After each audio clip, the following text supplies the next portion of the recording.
स्वागत। जसं दिसतं तसं अजिबात नसतं आणि म्हणूनच आम्ही तुम्हाला या सत्यमेव जयते या विशेष बातमीपत्रात दाखवतो प्रत्येक बातमी मागची बातमी।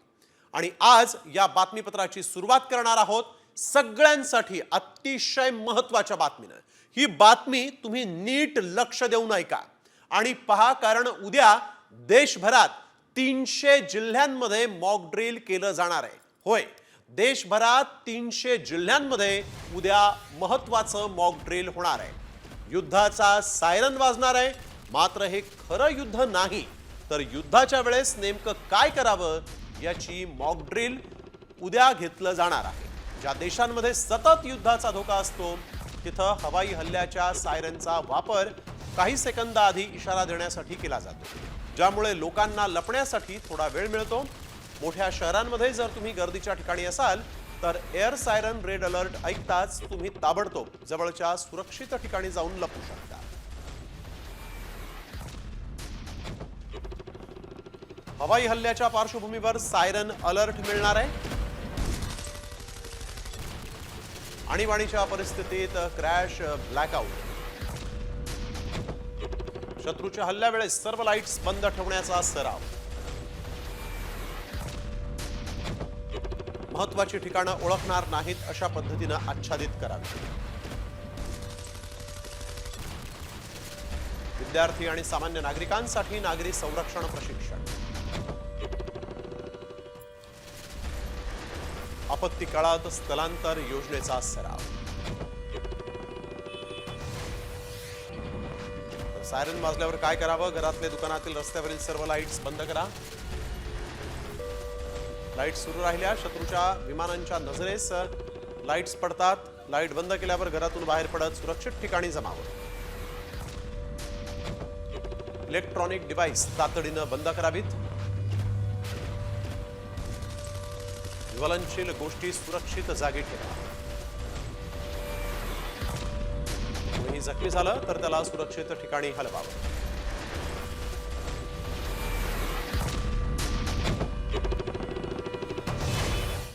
तर पहलगामचा बदला घेण्यासाठी भारत आता सज्ज झालेला आहे आणि त्यासाठीच देशभरात मॉक ड्रिल करण्यात येत आहे। मात्र महाराष्ट्रात कुठे कुठे हे मॉक ड्रिल होणार आहे आणि पाकिस्तानची हवा या मॉक ड्रिलनं कशी टाईट केलेली आहे पाहूयात या स्पेशल रिपोर्टमध्ये।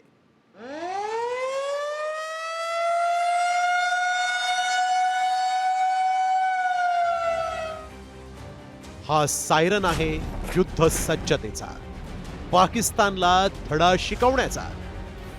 उठा आणि या युद्धासाठी सज्ज व्हा हे सांगणारा, कारण भारत पाक युद्धाचा भडका उडणार हे निश्चित झालंय आणि त्यामुळेच देशभरातील 244 जिल्ह्यात युद्ध सज्जतेची मॉक ड्रिल करण्याचं जाहीर करण्यात आलं। यात राज्यातील 16 शहरात युद्धाचं मॉक ड्रिल करण्यात येणार आहे। कॅटेगरी 1 मुंबई, आर्थिक राजधानी, रिझर्व्ह बँक, शेअर बाजारासह प्रमुख कंपन्यांची मुख्यालय, BRC, माझगाव डॉक, उरण, देशातील प्रमुख JNPT बंदर, तारापूर, अणुऊर्जा केंद्र तारापुरात आहे।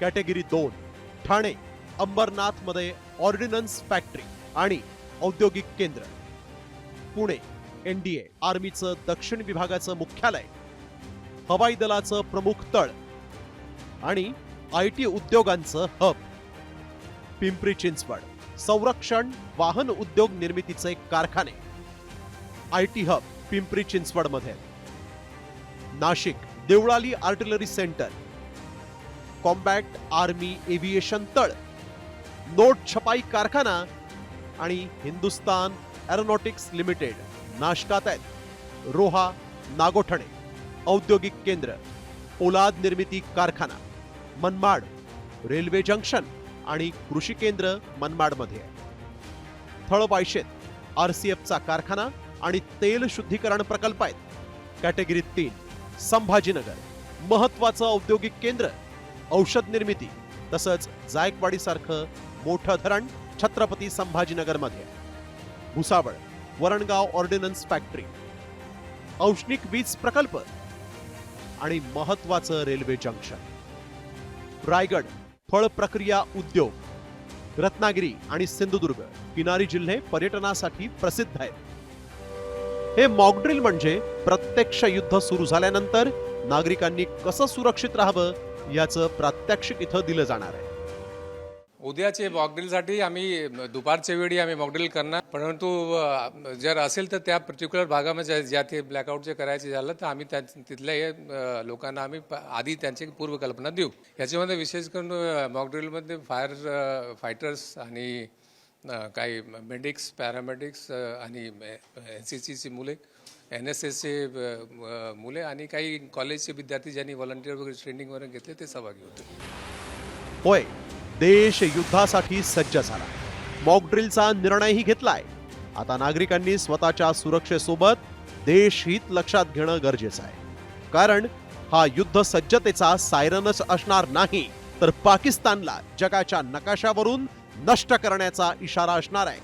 त्यामुळेच कुरापतखोर पाक बेचिराख होणं हे निश्चित आहे. ब्युरो रिपोर्ट, साम टीव्ही न्यूज. तर मॉकड्रिलच्या पार्श्वभूमीवर राज्य सरकार हाय अलर्ट मोडवर आहे. प्रशासनाकडून सर्व यंत्रणांना अलर्ट राहण्याच्या फक्त सूचना देण्यात आलेल्या आहेत. राज्य सरकारकडून अंतर्गत पातळीवर हालचालींना वेग आलेला आहे. पालकमंत्र्यांसह सर्व मंत्र्यांना प्रशासनासोबत संपर्कात राहण्याचे निर्देशही देण्यात आलेले आहेत. सर्व यंत्रणांना अलर्ट राहा अशा सूचना सरकारने दिलेल्या आहेत. पालकमंत्र्यांसह सर्व मंत्र्यांना देखील निर्देश देण्यात आलेले आहेत. सरकारकडून अंतर्गत पातळीवर हालचालींना प्रचंड वेग आला आहे. भारत आणि पाकिस्तानमध्ये तणावाची परिस्थिती आहे आणि या तणावाच्या पार्श्वभूमीवर देशभरात मॉक ड्रिल घेण्यात येत आहे. तर महाराष्ट्रामध्ये 16 ठिकाणी मॉक ड्रिल होणार आहे. युद्ध सुरू असताना कुठं काय करायचं, कसं लपायचं, वयोवृद्ध, महिला आणि लहान मुलांची काळजी कशी घ्यायची याचं ट्रेनिंग देण्यात येणार आहे.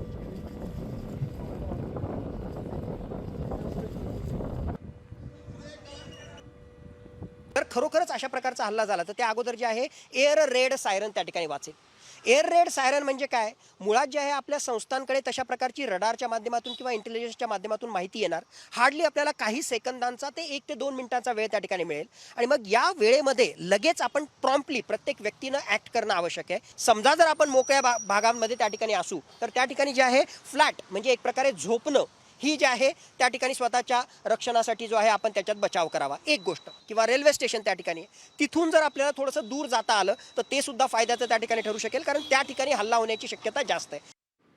तर भारत पाक युद्ध अजून प्रत्यक्ष रणांगणावर झालेलं नसलं तरी सामरिक शक्ती वाढवत पाकचा भारतानं थरकाप उडवलेला आहे.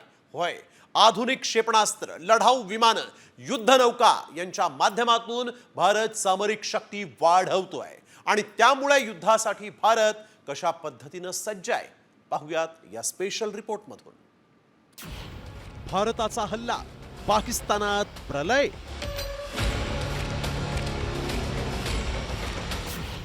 नया भारत करणार पाक बेचिराख.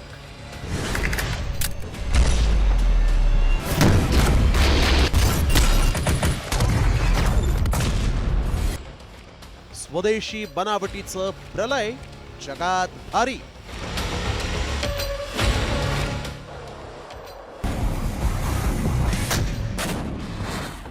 भारत पाकिस्तान युद्धानं टोक गाठलंय. सीमेवर युद्धजन्य परिस्थिती निर्माण झाली. कुठल्याही क्षणी भारत हल्ला करेल ही पाकिस्तानला आता भीती सतावते. त्यातच भारतीय सैन्यानं स्वदेशी बनावटीचे प्रलय क्षेपणास्त्र DRDO कडून नव्यानं विकसित करण्याचे निर्देश दिले. त्यामुळे पाकचा विध्वंस जवळ आलाय. DRDO कडून प्रलय क्षेपणास्त्र विकसित. जमिनीवरून जमिनीवर मारा करणारं क्षेपणास्त्र. 150 ते 500 किलोमीटर पर्यंत हल्ला करण्याची क्षमता. अंदाजे 1000 किलोग्रॅम वजन वाहून नेण्यास सक्षम. प्रलय डागल्यास लाहोर अवघ्या 30 ते 40 सेकंदात बेचिराख. कराची 3 ते 4 मिनिटात बेचिराख. इस्लामाबाद 2 ते 3 मिनिटात बेचिराख करण्याची क्षमता. दरम्यान भारतीय सैन्याला युद्धासाठी शस्त्रसज्ज राहण्याचे निर्देश संरक्षण मंत्रालयाने दिले आहेत. आपत्कालीन परिस्थितीत शस्त्र खरेदीचा सर्वाधिकार लष्कराला. क्षेपणास्त्र चाचणी केंद्र सुसज्ज ठेवण्याचे निर्देश. भारतीय सैन्याला 48 लॉन्चर्स, 85 मिसाईल्स तयार ठेवण्याचे निर्देश. 370हून अधिक प्रलय क्षेपणास्त्रांच्या नवनिर्मितीचे DRDOला निर्देश. या प्रलय मिसाईलच्या माध्यमातून आपण जे टार्गेट त्या ठिकाणी केलेलं असतं, नाईट विजनच्या माध्यमातून सुद्धा म्हणजे रात्री सुद्धा या प्रलय मिसाईलच्या माध्यमातून आपण दुश्मनांवर टार्गेट करू शकतो. एवढंच नाही, एकदा ते टार्गेट फिक्स केल्यानंतर त्या टार्गेटनं जागा जरी त्या ठिकाणी बदलली तरी त्याला ट्रॅक करण्याची आणि फिनिश करण्याची केपेबिलिटी याच्यामध्ये असते. डिफिकल्ट टेरेन म्हणजे डोंगराळ प्रदेशातून जर जात असेल आणि साईटमध्ये नसेल तरी सुद्धा या टार्गेटला फिनिश करण्याची केपेबिलिटी या प्रलयच्या माध्यमातून आपल्याला प्राप्त होऊ शकते. भारत पाक युद्धाचे ढग आता गडद होऊ लागले आहेत. त्यामुळे भारत आता शस्त्रसज्जतेच्या स्पर्धेत मागे राहणार नाही. पाकिस्तानकडून वारंवार होणाऱ्या कुरापतींना आता संयम नव्हे तर विध्वंसक हल्ल्यानं प्रत्युत्तर दिलं जाणार आहे. भारताची प्रगत क्षेपणास्त्र, शस्त्रसज्जता आणि युद्धनीतीमुळे पाकचा विनाश अटळ आहे. ब्युरो रिपोर्ट, साम टीव्ही न्यूज. तर पाकिस्तानी लष्करानं सोमवारी रात्री पुन्हा एकदा सीमा रेषेवर शस्त्रसंधीचं उल्लंघन केलं. पाकिस्तानी लष्करानं कुपवाडा, बारामुल्ला, पूंछ, राजौरी, मेंढर, नौशेरा, सुंदरबनी आणि अखनूर सेक्टरमध्ये अंदाधुंद गोळीबार केला. भारतीय लष्कराकडूनही त्याला चोख प्रत्युत्तर देण्यात आलेलं आहे. एकीकडे भारतानं देशभरात मॉक ड्रिल घेण्याची तयारी सुरू केलेली आहे, तर दुसरीकडे युद्धखोर पाकिस्तान मागे हटायला तयार नाही. पाकिस्तान सातत्यानं चिथावणी देत असल्यामुळे भारतीय सैन्याकडून लवकरच एखादी मोठी कारवाई होण्याची शक्यता आहे.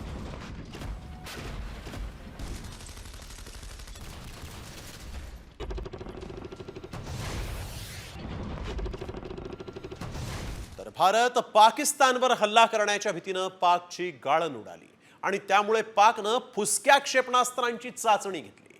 मात्र युद्धाचा पाकनं कसा धसका घेतलेला आहे आणि भारत पाकिस्तानला कसा नष्ट करणार आहे, पाहूयात त्यावरच आधारित हा एक स्पेशल रिपोर्ट. पाकच म्हणतो या दिवशी होणार हल्ला.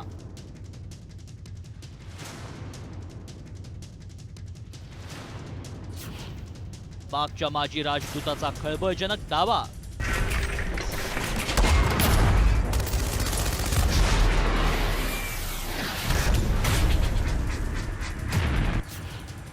भीतीपोटी पाककडून फुसक्या क्षेपणास्त्राची चाचणी.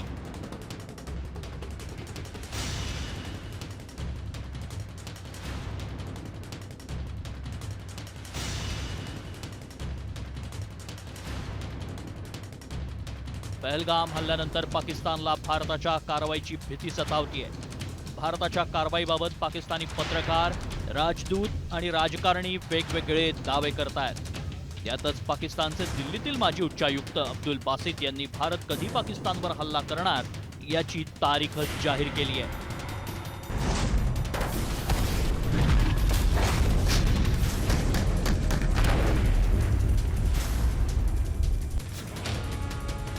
भारत मर्यादित लष्करी कारवाई करण्याची योजना आखतोय. त्यासाठी रशियाचा विजय दिन साजरा होण्याची वाट पाहतोय. त्यामुळे 9 मे रोजी रशियाचा विजय दिन साजरा झाल्यानंतर 10 किंवा 11 मे रोजी भारत पाकिस्तानवर हल्ला करू शकतो.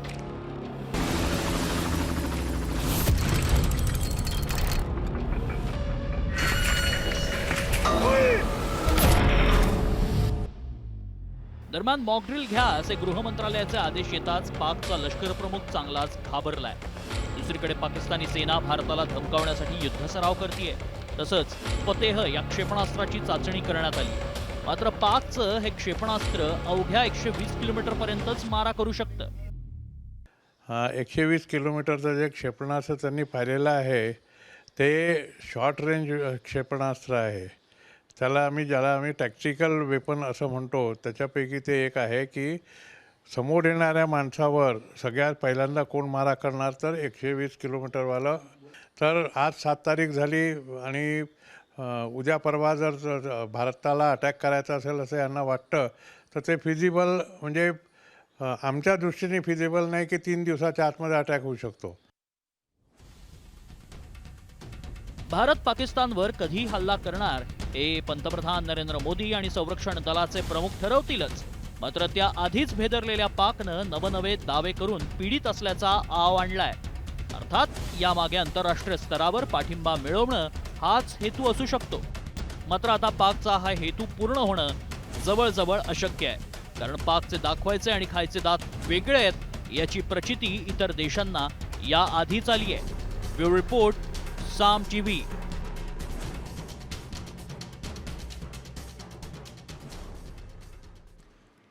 जम्मू आणि काश्मीरच्या पहलगाममधील बैसरन घाटीत झालेल्या या हल्ल्यानंतर आता बैसरन घाटीच्या आसपासच्या जंगलांमध्ये सर्च ऑपरेशन सातत्यानं सुरू आहे आणि यातच सुरक्षा दलाच्या जवानांनी एका संशयिताला ताब्यात घेतलं. या संशयिताच्या अंगावर बुलेट प्रूफ जॅकेट होतं. चौकशीमध्ये या संशयिताला समाधानकारक उत्तरं देता आलेली नाहीत. त्यामुळे सुरक्षा दलानं या संशयिताला ताब्यात घेतलेलं आहे.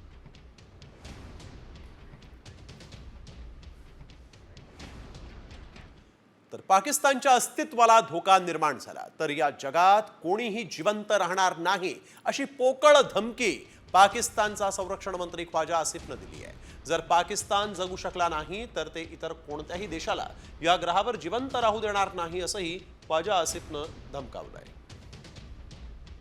अगर हमारी एग्जिस्टेंस खतरे में पड़ी, हमारे खिलाफ इस किस्म का कदम उठाया गया कि पाकिस्तान को जो है खुदा न खास्ता जो है हमारी जो एग्जिस्टेंस है वो खतरे में हुई, तो फिर जो है अगर हम नहीं तो कोई भी नहीं है फिर. तर हल्ल्याच्या भीतीनं पाकिस्तानमधील नागरिकांमध्येही भीतीचं वातावरण पाहायला मिळत आहे. पाकिस्तानी नागरिकांनी ATMच्या बाहेर पैसे काढण्यासाठी प्रचंड गर्दी केली. हल्ल्याच्या भीतीनं पाकिस्तानी घाबरलेले आहेत. तसंच पाकिस्तानी नागरिक रेशन देखील जमा करतायत. तर आपण बघतोय यावेळेस हल्ल्याच्या भीतीनं पाकमध्ये अफरातफरी झालेली आहे. पाकमध्ये ATMच्या बाहेर रांगा लागलेल्या आहेत. सगळेच पैसे काढण्यासाठी ATMच्या बाहेर रांगा लावून उभे आहेत.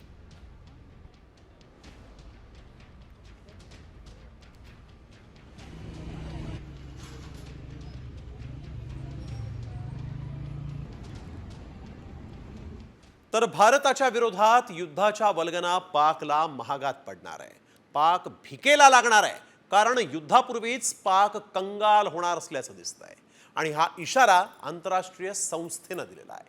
मात्र या अहवालात नेमकं असं काय म्हटलंय पाहूयात या स्पेशल रिपोर्टमध्ये.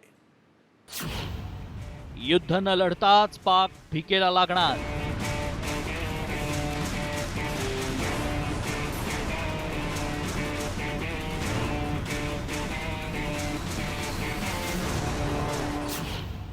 युद्धाआधीच पाकच्या तिजोरीत खडखडाट.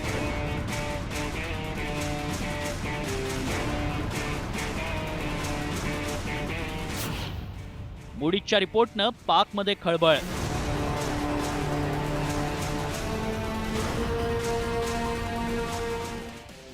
पहलगाम हल्ल्यानंतर भारतानं पाकिस्तानची चहूबाजूंनी कोंडी केली. त्यामुळे अणुयुद्धाच्या वल्गना करणारा पाकिस्तान युद्ध सुरू होण्याआधीच कंगाल होणार आहे. भारतानं केलेली नाकेबंदी आणि पाकिस्तानकडून आणण्यात येत असलेला युद्धसज्जतेचा आव यामुळे पाक भिकेला लागणार असल्याचा इशारा मूडीजनं दिलाय. या अहवालात नेमकं काय म्हटलंय पाहूया. पाकिस्तानमध्ये भीषण आर्थिक संकट. बजेटपेक्षा तिप्पट पाकवर कर्ज. युद्धसज्ज राहण्यासाठी पाकला दररोज 4 अब्ज रुपयांचा खर्च. आतापर्यंत पाकचा युद्धसज्जतेसाठी 40 अब्ज रुपयांचा खर्च झालाय. कर्ज आणि युद्धसज्जतेवरच्या कर्जामुळे पाक कंगाल होणार आहे. पहलगाम हल्ल्यानंतर भारतानं सिंधू करार आणि व्यापारावर निर्बंध, हवाई हद्दबंद, अटारी बॉर्डर बंद करण्याचा निर्णय घेतला. आधीच महागाईमुळे नाकीनऊ आलेल्या पाकिस्ताननं भारताविरोधात युद्ध पुकारण्याचा निर्णय म्हणजेच आगीतून फुफाट्यात पडल्यासारखं आहे. या युद्धाचा पाकिस्तानच्या अर्थव्यवस्थेवर काय परिणाम होणार पाहूया. भुके कंगाल पाकिस्तानची अर्थव्यवस्था आणखी गाळात जाणार. परकीय चलनात घट झाल्यानं अर्थव्यवस्थेला फटका. पाकचं बजेट 5,67,00,000 कोटींचं, मात्र 21 लाख कोटींचं कर्ज. कर्जबाजारी झाल्यानं पाकिस्तान युद्धसरावातच उद्ध्वस्त होणार. महागाई, बेरोजगारीच्या चटके सोसणाऱ्या पाकिस्तानला युद्ध किती महाग पडणार याविषयी तज्ज्ञांनी माहिती दिली आहे. सैन्य हाय अलर्टवरती ठेवलेलं आहे. याचा परिणाम पाकिस्तानच्या अर्थव्यवस्थेवरती 4 अब्ज डॉलर्स एवढं त्यांना रोज खर्च करावे लागत आहेत. कारण त्यांची विमानं आकाशात उडत आहेत, त्यांची जहाजं पेट्रोलिंग करतायत, त्यांचं सैन्य LOCवरती फायरिंग करत आहे. तर यामुळे पाकिस्तानची जी अर्थव्यवस्था आहे त्याचा जो रेट ऑफ इन्क्रीज आहे, जो पहिले 2.8% होता तो आता 2.4%वरती आला आहे. म्हणजे पाकिस्तानची जी अर्थव्यवस्था आहे तिचा वेग मंदावतो आहे आणि पाकिस्तानमध्ये महागाई वाढते आहे. भिकेला लागलेल्या पाकिस्तानची अवस्था आधीच भीषण आहे. मात्र यानंतरही पाकच्या कुरापती थांबत नाहीत. त्यामुळे या पाकचे नापाक इरादे नष्ट करण्यासाठी भारतानं पाकला एक दणका द्यायलाच हवा. तरच पाकची अक्कल ठिकाणावर येईल. ब्युरो रिपोर्ट, साम TV. तर पहलगाम हल्ल्यासंदर्भात एक मोठी बातमी समोर आली आहे. दहशतवाद्यांना मदत करणाऱ्या दोघांना बडगाममधून अटक करण्यात आलेली आहे. त्यांच्याकडून मोठ्या प्रमाणात शस्त्रसाठा, दारुगोळा जप्त करण्यात आला आहे. नाकाबंदी दरम्यान सुरक्षा दलानं ही कारवाई केली. हे दोघे हल्ल्याच्या तयारीत होते अशी ही धक्कादायक माहिती समोर आलेली आहे.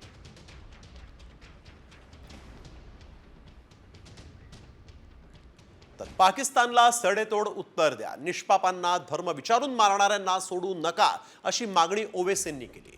MIMचे खासदार असदुद्दीन ओवेसींनी आज काश्मीरमध्ये जाऊन स्थानिकांशी संवाद साधला आणि यावेळेस त्यांनी दहशतवादी हल्ल्याचा तीव्र शब्दात निषेध केलेला आहे. पाकिस्तान से आए हुए दहशतगर्दों ने यहाँ पर 26 लोगों की जानें ले ली और सबसे दर्दनाक और इंसानियत सोच बात यह है कि ख़वातीन को, बच्चों को अलग करके मर्दों से उनका मज़हब पूछना और अगर कलमा नहीं बोल सके तो उनको गोली मारना, ये तो दरिंदगी है. ये हम तो ये चाहते हैं कि इसका एक मौसर जवाब हमारी हुकूमत दे. ऑल पार्टी मीटिंग में भी हमने ये बात कही थी. तर पहलगाम हल्ल्याच्या 3 दिवस आधी जम्मू काश्मीरमधील संभाव्य हल्ल्याबाबत पंतप्रधान नरेंद्र मोदींना गुप्तचर अहवाल प्राप्त झाला होता असा दावा काँग्रेसचे अध्यक्ष मल्लिकार्जुन खरगेंनी केला आणि त्यानंतर पंतप्रधान मोदींनी आपला दौरा रद्द केल्याचं देखील खरगेंनी म्हटलंय.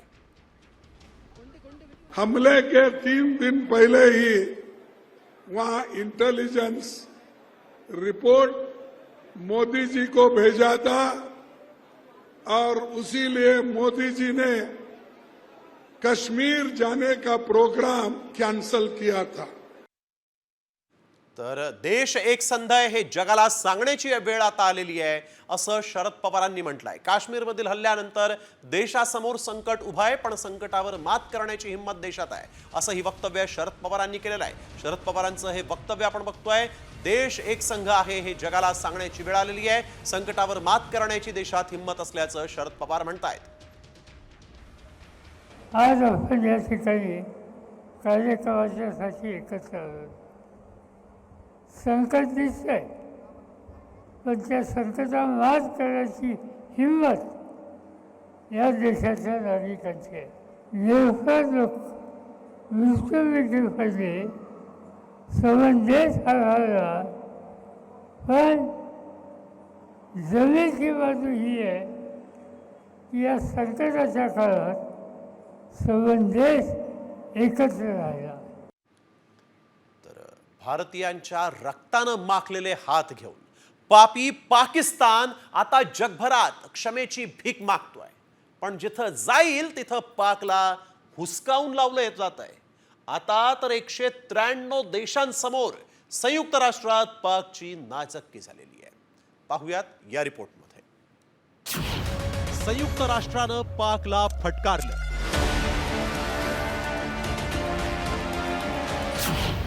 जगभरात पाकिस्तानची नाचक्की सुरूच. युएनचं भारताला शांत राहण्याचं आवाहन. पहलगाम हल्ल्यानंतर भडकलेल्या भारताला शांत करण्यासाठी पाकनं अनेक देशांचे, इस्लामिक राष्ट्रांचे आणि संयुक्त राष्ट्राचेही उंबरे झिजवलेत. मात्र पाकिस्तानचे रक्तानं माखलेले हात धुवायला कुणीही तयार नाही. पाकला जगभरात सगळ्यांनीच हाकलावून लावलं होतं आणि आता तर संयुक्त राष्ट्रानं देखील पाकिस्तानला फटकारलंय. संयुक्त राष्ट्राचे महासचिव अँटोनिया गुटेरेस यांनी नेमकं काय म्हटलंय पाहूया. Now is the time for maximum restraint and stepping back from the brink. That has been my message in my ongoing outreach with both countries. Make no mistake, a military solution is no solution.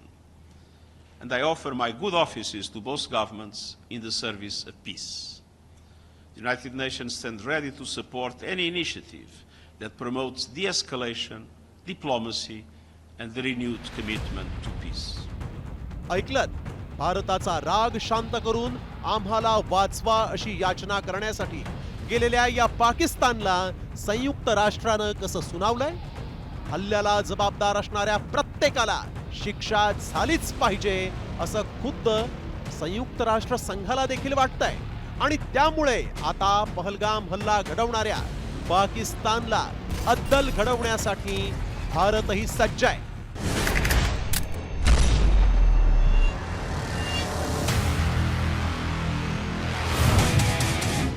कारण आजवर भारतानं युएनच्या आवाहनाचा कायमच आदर केलाय. 1947 ते 48 काश्मीर मुद्द्यावर संयुक्त राष्ट्राचा हस्तक्षेप, 1965 संयुक्त राष्ट्राची युद्धविरामासाठी मध्यस्थी आणि त्यानंतर ताश्कंत करार, 1971 संयुक्त राष्ट्राच्या आवाहनानंतर भारताचा मर्यादित प्रतिसाद आणि त्यानंतर शिमला करार. आजवर 3 युद्धात भारतानं युएनच्या मध्यस्थीचा आणि आवाहनाचा आदर करत अंमलबजावणीही केली. आता तर खुद्द संयुक्त राष्ट्रानं पहलगाम हल्ल्यातील जबाबदारांना शिक्षा झाली पाहिजे असं म्हटलंय. आंतरराष्ट्रीय पातळीवर पाकनं पोसलेल्या दहशतवादाच्या विरोधात सगळं जग एकवटलं असून एकेका दहशतवाद्याला ठेचून काढण्याचं आव्हान आता भारतानं स्वीकारलंय. आता वेळ झालीय युद्धाचा बिगुल वाजताच पाकला नेस्तनाबूत करून इस्लामाबादमध्ये तिरंगा फडकवण्याची. ब्युरो रिपोर्ट, साम टीव्ही मराठी. तर कोणत्याही क्षणी आपल्यावर हल्ला होऊ शकतो ही भीती पाकिस्तानला सतावतीये. भारतासोबत वाढत्या तणावामुळे पाकिस्तानचे पंतप्रधान शहबाज शरीफ यांनी मलेशिया दौरा पुढे ढकललाय. सोबतच शहबाज यांना पाकिस्तानी लष्कर प्रमुख असीम मुनीर यांच्याकडून विश्वासघाताची ही भीती सतावतीये. पहलगाम हल्ल्यानंतर मुनीरनं स्वतःला पाकिस्तानचे सर्वोच्च नेते म्हणून सादर केलेलं आहे आणि अशा परिस्थितीत युद्धाच्या वातावरणाचा हवाला देत लष्कर प्रमुख सत्ता आपल्या हाती घेण्याची भीती शहबाज शरीफ यांना आहे. तर भारताच्या इशाऱ्यानंतर पाकिस्तान घाबरलेला आहे. पाकिस्तान आर्मीनं बलुचिस्तान सोडत भारताच्या दिशेनं ताफा हलवला. पाक आर्मीच्या 12 कॉप्सच्या 33 आणि 41 इन्फंट्री डिव्हिजन बलुचिस्तानातून भारतीय सीमेकडे निघालेले आहेत. पाकिस्तान आर्मीच्या ताफ्याचा व्हिडिओ आता समोर आलेला आहे.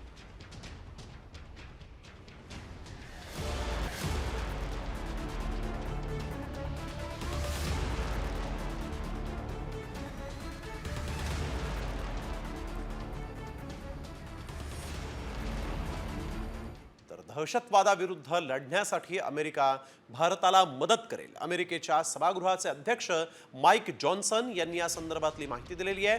जॉन्सन यांनी जम्मू आणि काश्मीरमधील पहलगाम इथं झालेल्या दहशतवादी हल्ल्याचा निषेध केलेला आहे. Critically important relationship for us, and such a large population and such an important country. And India has to stand against terrorism there as well. We'll do everything we can in the U.S. to support those efforts, and I think that's all part of this relationship as it develops. The Trump administration clearly understands the importance of that relationship and clearly understands the importance, the threat of terrorism. And so I think if that threat is increased, I think you'll see the administration, my belief is that they will focus more energy and resources and time to help assist with that. जगातील बलाढ्य देशांपैकी एक असणाऱ्या रशियाचे राष्ट्रपती Vladimir Putin थेट भारतात येणार आहेत. एकीकडे भारत पाकिस्तान यांच्यात तणावाची स्थिती असताना पुतीन यांनी भारतात येण्याच्या आमंत्रणाचा स्वीकार केलेला आहे. त्यामुळे त्यांच्या भारत दौऱ्याला विशेष महत्त्व आहे. पंतप्रधान नरेंद्र मोदींनी पुतीन यांना भारतात येण्यासाठी आमंत्रित केलं होतं आणि आता हे आमंत्रण रशियानं स्वीकारलेलं आहे. दहशतवादाचा बिमोड करण्यासाठी रशिया भारतासोबत आहे अशी भूमिका पुतीन यांनी जाहीर केली होती.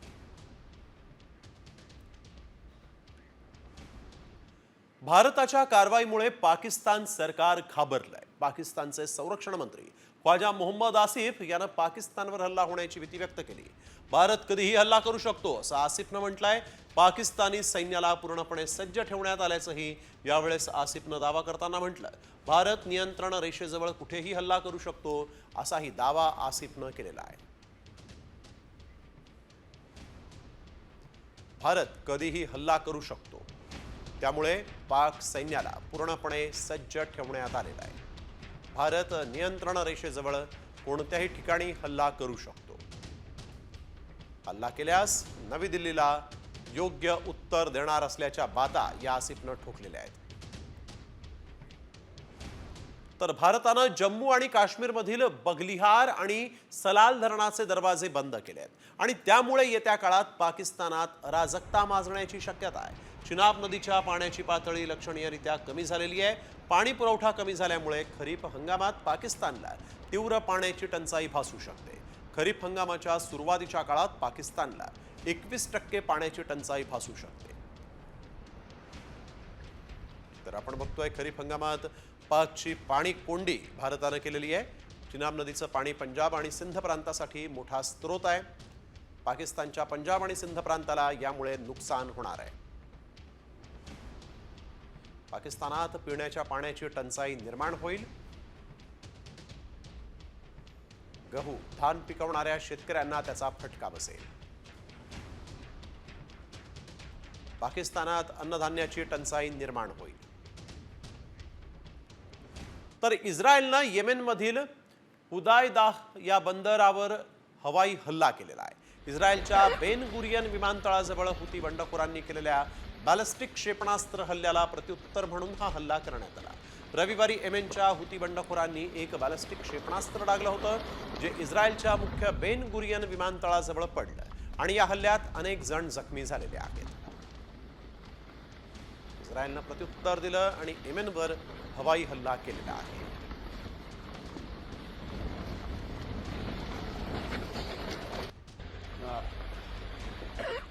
भारताची कुरापत काढणाऱ्या या पाकिस्तानला धडा शिकवण्यासाठी नौदल सज्ज आहे आणि याच नौदलानं स्वदेशी बनावटीच्या मिशन मिसाईलची चाचणी घेतली. मात्र हे मिशन मिसाईलचं वैशिष्ट्य नेमकं काय आहे आणि INS तमाल पाकिस्तानला कसा बेचिराग करू शकतो, पाहुयात या स्पेशल रिपोर्टमध्ये. पाहिलं, शत्रूच्या मनात धडकी भरवणारा हा धमाका आहे भारतीय बनावटीच्या मिगन क्षेपणास्त्राचा. कारण भारतीय नौदल आणि DRDOनं मिगन या स्वदेशी क्षेपणास्त्राची यशस्वी चाचणी करत सागरी युद्धासाठी भारतीय नौदल सज्ज असल्याचा इशारा दिलाय.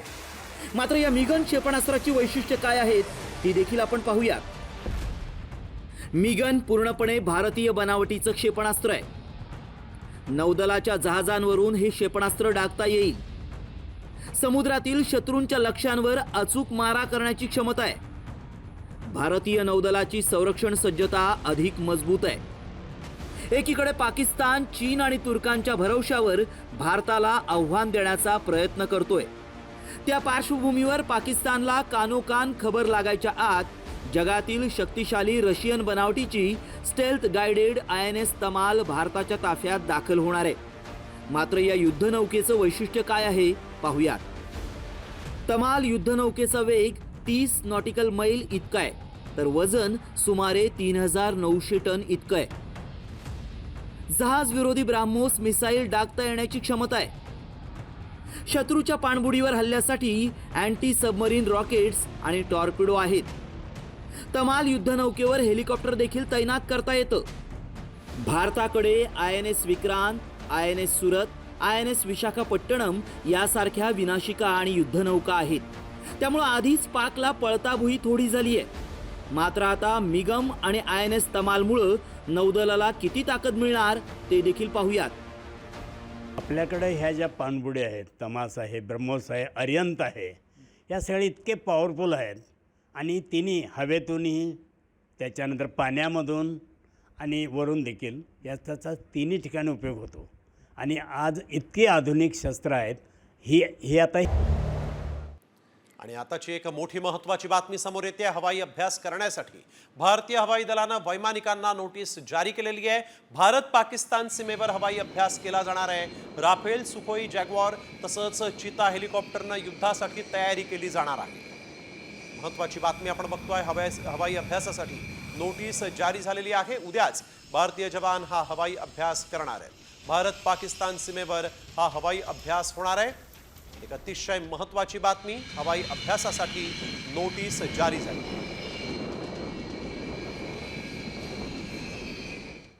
भारतानं पाकिस्तानवर हल्ला केल्याचा दावा करून व्हिडिओ व्हायरल करण्यात आलेला आहे आणि या व्हिडिओमध्ये एकामागोमाग एक असे बॉम्ब हल्ल्याचे आवाज ऐकू येत आहेत. आणि त्यामुळे खरंच भारतानं पाकिस्तानवर हल्ला केलाय का, युद्ध सुरू झालंय का, या व्हिडिओची आम्ही पडताळणी केली आणि त्यावेळेस काय सत्य समोर आलं तुम्ही देखील पहा. हा व्हिडिओ पाकिस्तानातील असल्याचा दावा करण्यात आलाय. बॉम्ब हल्ला होताच नागरिकांची पळापळ सुरू असल्याचं दिसतंय. एका मागोमाग एक असे बॉम्ब हल्ले होत असल्यानं जीव वाचवण्यासाठी लोक सैरावैरा धावतायत. हा हल्ला भारतानं पाकिस्तानवर केल्याचा दावा करण्यात आलाय.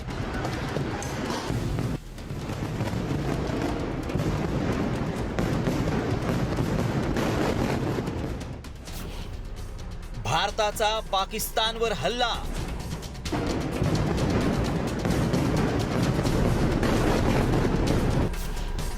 भारत पाकिस्तान युद्ध सुरू.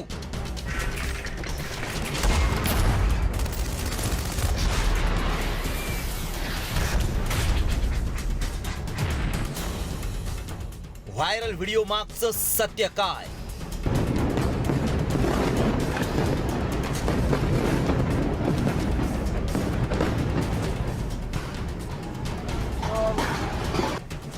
भारत पाकिस्तान तणाव वाढत असतानाच आता भारतानं पाकिस्तानवर हल्ला केल्याचा दावा करण्यात आलाय. बॉम्ब हल्ल्याचा एक व्हिडिओ व्हायरल करण्यात आलाय आणि हा हल्ला भारतानं केल्याचा दावा केल्यामुळं एकच खळबळ उडाली आहे.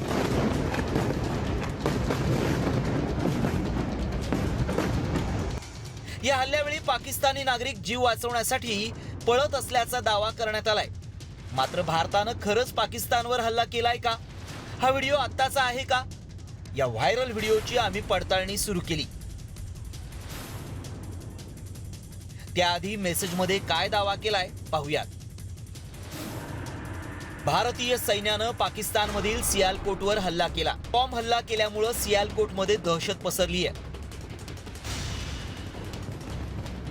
भारताच्या नावानं हा व्हिडिओ व्हायरल होत असल्यानं याची आम्ही पडताळणी केली. हा व्हिडिओ कुठला आहे, कधीचा आहे याची आम्ही टेक्नॉलॉजीच्या माध्यमातून तपासणी केली. त्यावेळी आमच्या पडताळणीत काय सत्य समोर आलं पाहूयात. भारतानं पाकिस्तानवर हल्ला केलेला नाही.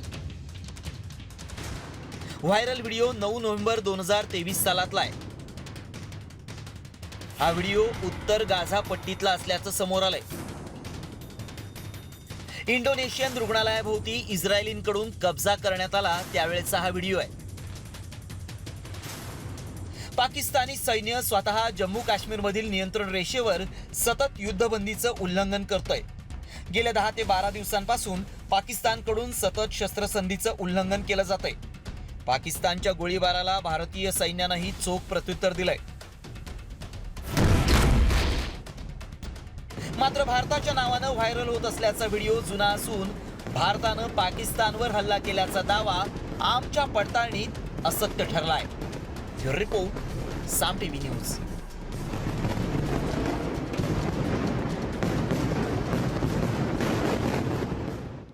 आणि यानंतर सर्वांसाठी एक महत्त्वाची बातमी. ही बातमी नीट लक्ष देऊन ऐका, कारण उद्या देशभरात 300 जिल्ह्यांमध्ये मॉक ड्रिल केलं जाणार आहे. युद्धाचा सायरन वाजेल. मात्र हे खरं युद्ध नव्हे, तर युद्धावेळेस नेमकं काय करावं याचं मॉक ड्रिल हे उद्या होणार आहे. ज्या देशांमध्ये सतत युद्धाचा धोका असतो तिथं हवाई हल्ल्याच्या सायरनचा वापर काही सेकंदाआधी इशारा देण्यासाठी केला जातो. ज्यामुळे लोकांना लपण्यासाठी थोडा वेळ मिळतो. मोठ्या शहरांमध्ये जर तुम्ही गर्दीच्या ठिकाणी असाल तर एअर सायरन रेड अलर्ट ऐकताच तुम्ही ताबडतोब जवळच्या सुरक्षित ठिकाणी जाऊन लपू शकता. हवाई हल्ल्याच्या पार्श्वभूमीवर सायरन अलर्ट. आणीबाणीच्या परिस्थितीत क्रॅश ब्लॅकआउट. शत्रूच्या हल्ल्यावेळेस सर्व लाईट्स बंद ठेवण्याचा सराव. महत्वाची ठिकाणं ओळखणार नाहीत अशा पद्धतीनं आच्छादित करावं. विद्यार्थी आणि सामान्य नागरिकांसाठी नागरी संरक्षण प्रशिक्षण. आपत्ती काळात स्थलांतर योजनेचा सराव. भारत पाक तणावाच्या पार्श्वभूमीवर जम्मू काश्मीरच्या शाळेत मॉक ड्रिल झालं आणि यावेळेस विद्यार्थ्यांना हल्ल्यावेळेस बचाव करण्याचं प्रशिक्षण देण्यात आलेलं आहे.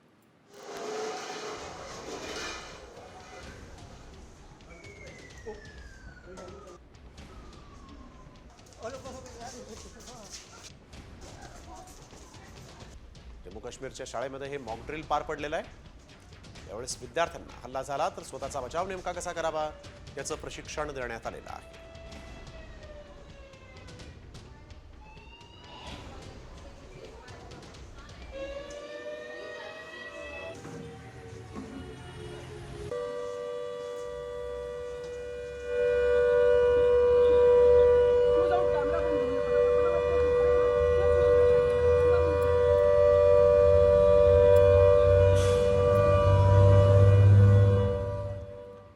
मुंबईतील सीएसएमटी रेल्वे स्टेशनवर पोलिसांचा तगडा बंदोबस्त तैनात करण्यात आला आहे. मॉक ड्रिलच्या पार्श्वभूमीवर बंदोबस्त वाढवण्यात आलेला आहे.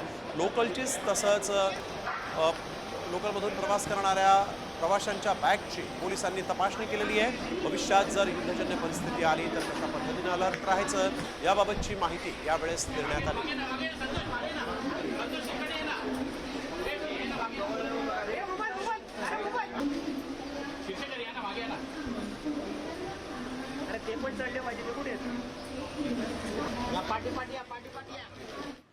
देशभरातील महत्त्वाच्या शहरांमध्ये उद्या मॉक ड्रिल घेतलं जाणार आहे. दादरचा फुल मार्केट परिसर देखील अत्यंत गजबजलेला आणि वर्दळीचा असतो. तिथं देखील पोलिसांकडून दादरच्या फेरीवाल्यांना मॉक ड्रिलचे धडे देण्यात आलेले आहेत.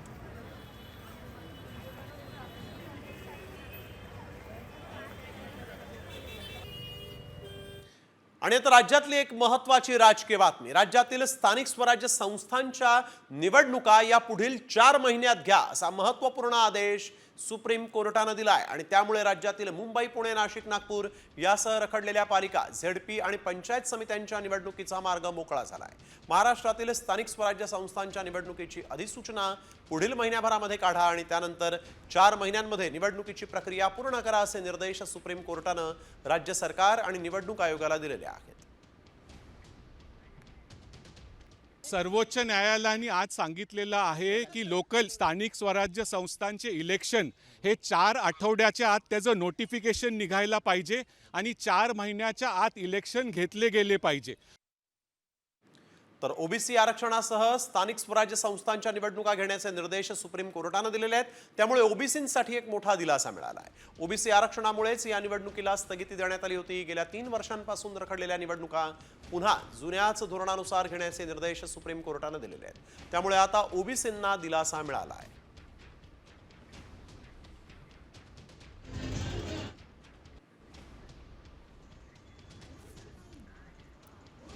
एक मुख्य मुद्दा जो ओबीसी आरक्षणाचा होता, बांटिया कमिशनमध्ये आपण सकाळीच बोलल्याप्रमाणे काही जागा या कमी केलेल्या होत्या, तर त्या जागा ज्या आहेत त्या आता पूर्वस्थितीला नेऊन ठेवल्यात. सर्वोच्च न्यायालयाने असं सांगितलं की ओबीसींना 2022 पूर्वी जे राजकीय आरक्षण होतं सध्या तेच राजकीय आरक्षण परत देण्यात यावं.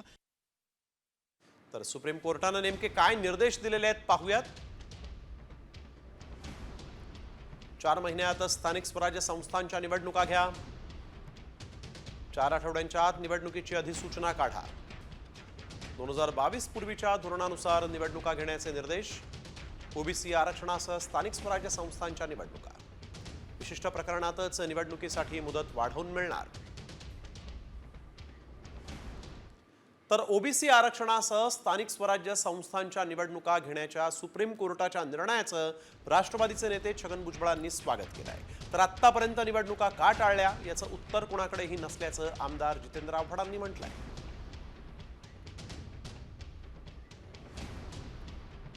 सुप्रीम कोर्टानं समता परिषदेची आमची जी मागणी होती की आम्हाला पूर्वीप्रमाणे आरक्षण मिळालं पाहिजे, ते आरक्षण सुप्रीम कोर्टाने आज मंजूर केलं आणि त्याप्रमाणे आता या सगळ्या निवडणुका होतील. त्यामुळे आमच्या आनंद हा द्विगुणित झालेला आहे. जर न्यायालयाने सांगितलं असेल तर त्या घ्याव्याच लागतील. आत्तापर्यंत त्या का टाळण्यात आल्या याचं उत्तर कोणाकडेही नाही. पण त्याच्यामुळे लोकशाहीचा पाया कमकुवत होतो हे आपल्या लक्षातच येत नाही. कारण का आपल्याकडे पार्लमेंटरी सिस्टम ऑफ डेमोक्रेसी आहे, त्रिस्तरीय रचना आपल्या लोकशाहीत आहे. जिल्हा परिषद, ग्रामपंचायत, विधानसभा, लोकसभा अशा पद्धतीने आपण वरती जातो, पण खालचा स्तरच नाहीसा करून टाकला होता. त्याच्यामुळे प्रचंड भ्रष्टाचाराला सामोरे जावं लागलं. तर आपण बघतोय यावेळेस ओबीसी आरक्षणासह पालिका निवडणुका होणार असल्याचं भुजबळांनी म्हटलेलं आहे. त्यामुळे आनंद आहे. सुप्रीम कोर्टाच्या निर्णयाचं आम्ही स्वागत करतो असं भुजबळ म्हणाले. तर स्थानिक स्वराज्य संस्थांच्या निवडणुकांसाठी आम्ही तयार आहोत अशी प्रतिक्रिया ठाकरे गटाचे खासदार संजय राऊतांनी दिली आहे. सुप्रीम कोर्टाच्या निकालाचं स्वागत करतो. मुंबई ठाण्यात महानगरपालिका अस्तित्वात नसल्यामुळे शहरांची कशी दुर्गती प्राप्त झालेली आहे असा टोला देखील संजय राऊत यांनी लगावला.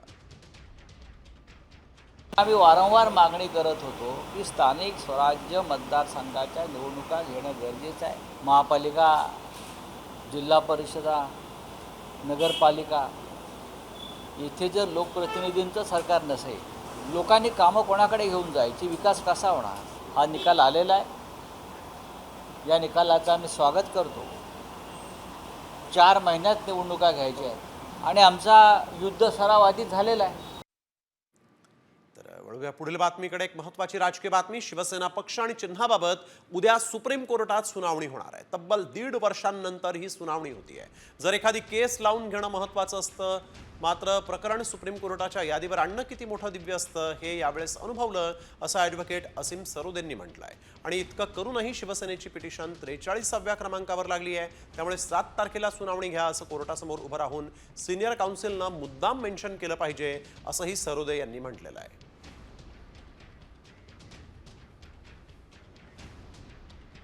तर लाडकी बहीण योजनेसाठी राज्य सरकार दरमहा 3000 कोटींचं कर्ज घेणार असल्याची माहिती आहे. कर्जाच्या मंजुरीसाठी राज्य सरकारनं केंद्राला प्रस्ताव पाठवल्याचंही समजतं आहे.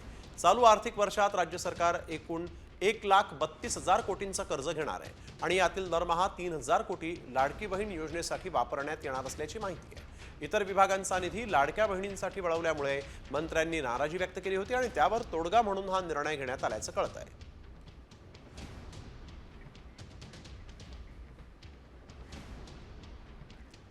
मुंबईच्या मिठी नदीतील गाळ काढण्याच्या घोटाळ्या प्रकरणी EOWनं 9 ठिकाणी छापे टाकले आणि यामध्ये BMCचे अधिकारी आणि कंत्राटदारांची कार्यालये आणि निवासस्थानांचा समावेश आहे. या प्रकरणी मुंबई पोलिसांनी गुन्हा दाखल केला आहे. यामध्ये 55 कोटीच्या फसवणुकीचा आरोप करण्यात आलेला आहे.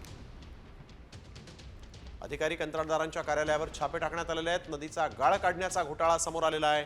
मुंबई पोलिसांनी या प्रकरणी पहिला FIR नोंदवलेला आहे. EOWचे छापे आपण बघतोय. मिठी नदीतील गाळ काढण्याचा हा घोटाळा आता मात्र समोर आलेला आहे.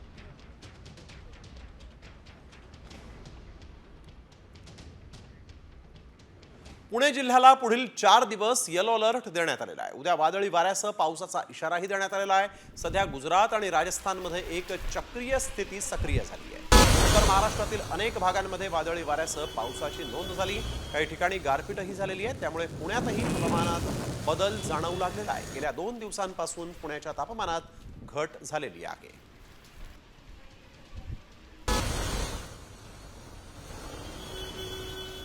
राज्यभरात या आठवड्या अखेरपर्यंत पावसाची शक्यता वर्तवली आहे. मुंबईला आज उद्या येलो अलर्ट देण्यात आलेला आहे. मुंबईमध्ये 2 दिवसात साधारणतः 70% आर्द्रतेची नोंद झालेली आहे. रत्नागिरी, सिंधुदुर्ग, कोल्हापूर, सांगली आणि सोलापूरला उद्या मेघगर्जनेसह पावसाची शक्यता आहे. तर गुरुवारी संभाजीनगर, बीड, जालन्यामध्ये पावसाचा अंदाज वर्तवण्यात आलेला आहे. तर कुठं कुठं पावसाचा अलर्ट देण्यात आलेला आहे पाहूयात. मुंबई, पालघर, ठाणे, रायगड, धुळे, नंदुरबार, जळगाव, नाशिक, पुणे, सातारा, सांगली, नाशिकच्या अशोकनगर भागामध्ये जोरदार वादळी वारा पाहायला मिळालेला आहे आणि या वाऱ्यानं एक पत्रा उडून रस्त्यावर आला होता आणि यामध्ये दुचाकीवर बसलेला तरुण अगदी थोडक्यात बचावला। यासोबतच जिल्हा आणि सत्र न्यायालयावरील पत्रे देखील वाऱ्यानं उडालेले आहेत। सिडको परिसरात झाडं उन्मळून पडली आहेत।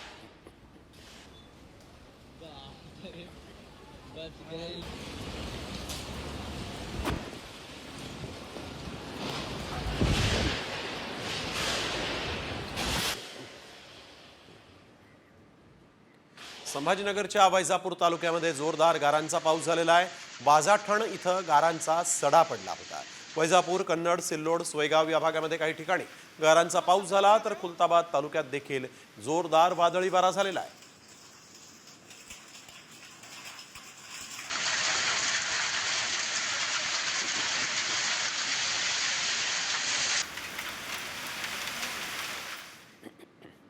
बुलढाण्याच्या लोणार तालुक्यात वादळी वाऱ्यासह जोरदार गारपीट झाली आहे। पाऊस आणि गारपिटीमुळे अनेकांची धावपळ उडाली। शेतातील कांदा, ज्वारी, भाजीपाल्याचंही नुकसान झालं।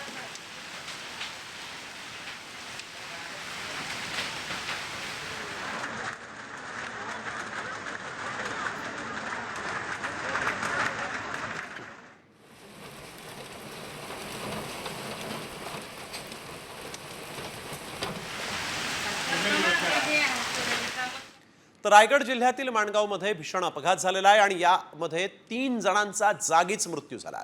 या अपघातानंतर संतप्त नागरिकांनी मुंबई गोवा महामार्ग रोखला। माणगाव आणि परिसरात शेकडो नागरिक रस्त्यावर उतरलेले आहेत।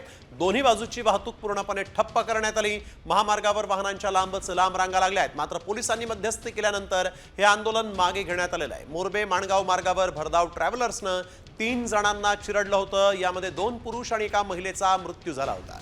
अंगाचा थरकाप उडवणारी ही दृश्य सीसीटीव्ही मध्ये कैद झालेली आहेत। या ट्रॅव्हलर्सनं कशा पद्धतीनं या तिघांना उडवलेलं आहे त्याची ही दृश्य हादरवून टाकणारी आहेत। बेदरकारपणे ही ट्रॅव्हलर्स चालवून 3 जणांचा मृत्यू झालेला आहे। 3 जणांचा जीव घेणारा हा ट्रॅव्हल्स चालक जो आहे त्याच्यावर कारवाई करा या मागणीसाठी म्हणून या ठिकाणी हा महामार्ग रोखून धरण्यात आला होता। एका महिलेचा आणि 2 पुरुषांचा इथं जागीच मृत्यू झाला आहे। छत्रपती संभाजीनगर जिल्ह्यातील वैजापूर इथं पोलीस ठाण्यासमोर 2 गटात वाद झाल्यानं काही काळ तणावाची परिस्थिती निर्माण झाली होती। जमलेल्या लोकांना पांगवण्यासाठी पोलिसांनी सौम्य लाठीचार्ज केला आणि त्यानंतर काही अंशी जमावाला पांगवण्यात आलं। 2 व्यक्तींच्या किरकोळ भांडणावरून वाद झाला आणि दोन्ही गट आमने सामने आले। दोन्ही गटाला पोलिसांकडून समजावून सांगण्यात आलेलं आहे।